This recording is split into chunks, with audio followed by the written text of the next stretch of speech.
Napag-usapan naman kahapon na nais natin magkaroon ng batas na particular sa NBE, no? Bigyang prioridad ang pagbuo ng isang komprehensibong batas na tututok sa Nihilistic Violent Extremism o NVE. Ito ang panawagan ng Department of Justice o DOJ sa mga mambabatas.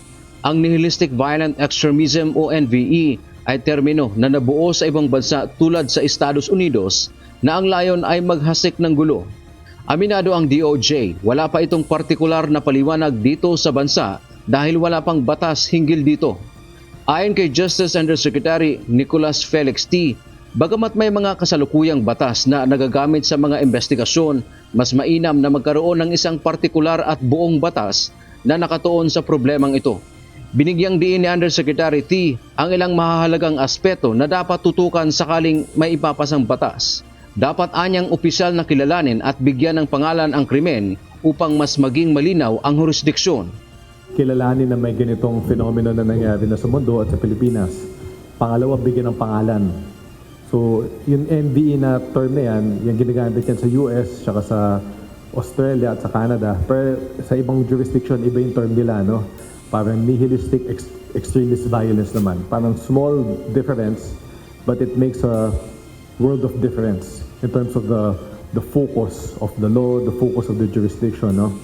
Iminungkahi ang pagbuo ng isang interagency body dahil ang problema ay hindi lamang malulutas ng law enforcement kundi nangangailangan din ng tulong mula sa sektor ng edukasyon at social welfare.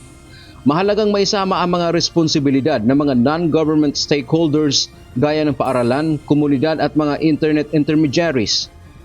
Pangatlong, dapat nandun sa batas kung sino yun mamumuno dun sa pagtugon sa ganitong problema. Tingin namin dyan, dapat interagency body yan, no? Kasi yung ganitong problema, hindi yan masusolusyonan lang ng law enforcement o ng social welfare o ng education, no? Dapat whole of government approach, if not a whole of nation approach.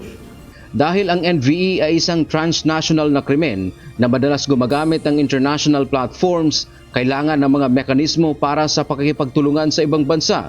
Tapos titingnan din natin yung mga mechanisms for coordination with international bodies, no? Kasi nga pagdating sa krimen tulad ng NVE, tulad ng transnational to, no? Hindi natin kaya to solusyonan na mag-isa tayo dahil minsan yung mga masamang tao, taga-ibang bansa, at yung mga plataforma mismo na ginagamit nila ay international platforms.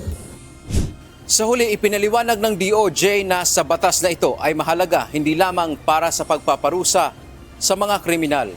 Mahalaga rin para sa mas malawak na aspeto gaya ng proteksyon ng mga bata at mas mabisang koordinasyon sa loob at labas ng bansa. Dante Amento, UNTV, News and Rescue. Diyos ang aming sandigan, serbisyo publiko ang aming pinahahalagahan.